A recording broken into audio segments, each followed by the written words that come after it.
Perawat Dwiani Kartika, Ibu bisa panggil saya Perawat Dwiani ya. Iya.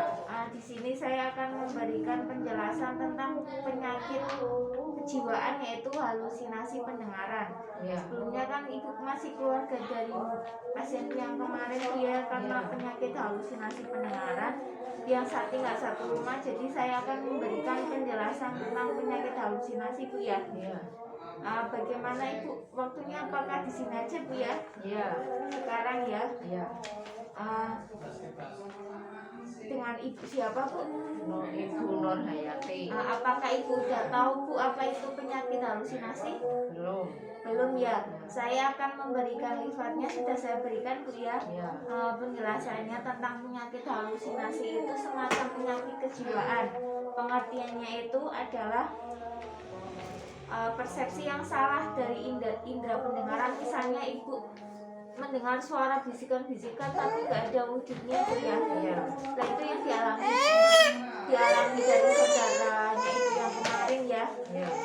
Yaitu tanpa sumber rangsangan eksternal, seolah-olah mendengar suara manusia, hewan, suara mesin yang tidak ada hubungannya dengan stimulus yang nyata. Misalnya Ibu ada suara tapi nggak ada wujudnya nyata, itulah itu merupakan halusinasi Bu. Terjadi berkali-kali dan sampai pasiennya itu nggak ingin mendengarnya tapi tetap suara itu muncul. Itu namanya halusinasi Bu ya. Terusan yang kedua itu halusinasi pendengaran. Ciri-cirinya itu halusinasi pendengaran, klien mendengar suara atau bunyi yang tidak ada hubungannya dengan stimulus nyata atau orang lain tidak mendengarnya. Terus halusinasi penglihatan itu klien melihat gambaran yang jelas atau samar-samar tanpa stimulus yang nyata dan orang lain tidak melihat gambar seperti yang dikatakan klien. Yang ketiga halusinasi penciuman. Itu tadi macam-macam halusinasi Bu ya. Yaitu klien mencium sesuatu yang bau yang muncul dari sumber tertentu tanpa stimulus yang nyata dan orang lain tidak menciumnya. Kayak misalnya itu pikirannya dari pasien itu sendiri, jadi nggak nyata. Terusan yang ketiga, yang keempat itu halusinasi pengecapan. Klien merasakan sesuatu yang tidak nyata, biasanya merasakan rasa makanan yang tidak enak. Yang terakhir itu halusinasi peragaan, yaitu klien merasa sesuatu pada kulitnya tanpa stimulus yang nyata. Kemudian tanda dan gejala halusinasi itu pertama itu suka tertawa sendiri Bu, bicara senyum tertawa sendiri, terusan menarik diri dan menghindar dari orang lain, tidak dapat membedakan yang nyata dan tidak nyata, tidak dapat memusatkan perhatian atau konsentrasi, bawaannya curiga, bermusuhan, merusak diri sendiri, orang lain dan lingkungan, merasa ketakutan, ekspresi muka tegang, mudah tersinggung, mengatakan mendengar suara, melihat, mengecap, dan merasa sesuatu tanpa stimulus nyata. Itu baru kemarin yang dialami pada saudara Ibu itu sering menyendiri dan kadang tertawa sendiri. Pandangannya juga kosong, bola itu ciri-cirinya seperti itu ya. Makanya setelah saya kaji kok ternyata Mas ada gangguan halusinasinya, saya bawa Mbak E ke puskesmas Bu ya. Nah itu ternyata kok disuruh ke poli jiwa dan ternyata memang ada halusinasinya Bu ya.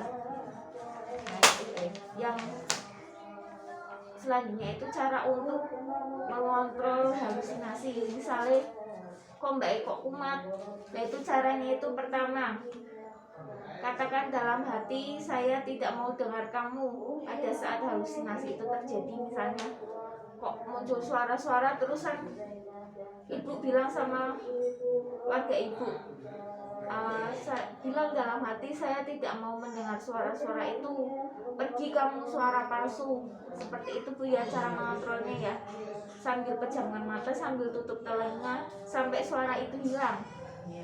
lakukan berkali-kali. Terusan yang kedua, menemui orang lain untuk bercakap-cakap, mengatakan halusinasi yang didengar.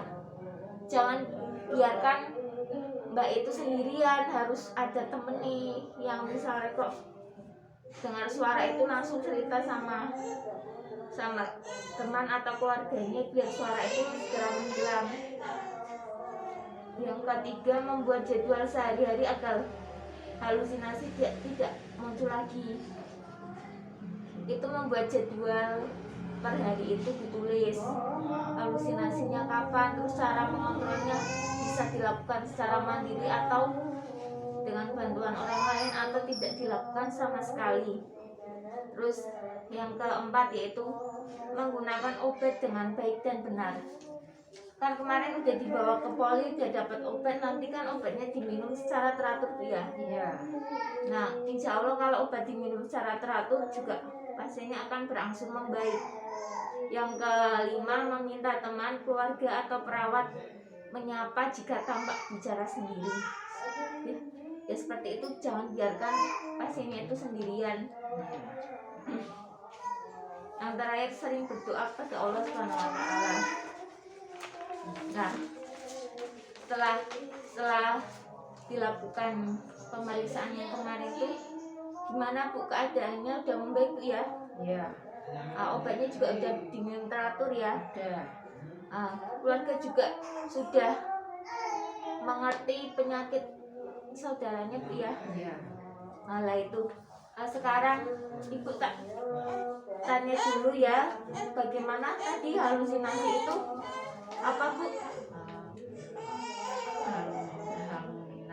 Halusinasi adalah sering mendengar bisikan-bisikan tapi tidak ada wujudnya. Ya seperti itu, kurang lebihnya seperti itu Bu ya.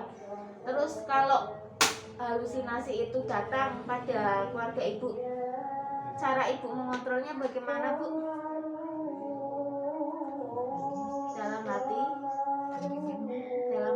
Dalam hati kata pergi kamu. Dalam hati berkata pergi kamu. Suara palsu. Suara palsu. Nah, itu dilakukan berkali-kali sampai suara itu hilang Bu ya. Iya. Nah, kalau misalnya kok keluarga Ibu kumat penyakitnya, Ibu bisa langsung menghampiri terus membantu keluarganya supaya menghilangkan halusinasi itu Bu ya. Iya. Dengan cara seperti itu tadi ya.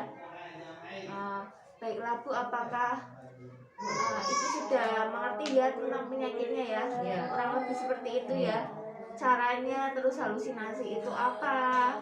Terus halusinasi itu apa aja sih selain halusinasi pendengaran Bu? Pendengaran, bicara, penglihatan, penciuman. Terus ada yang halusinasi perabaan juga ya Bu ya.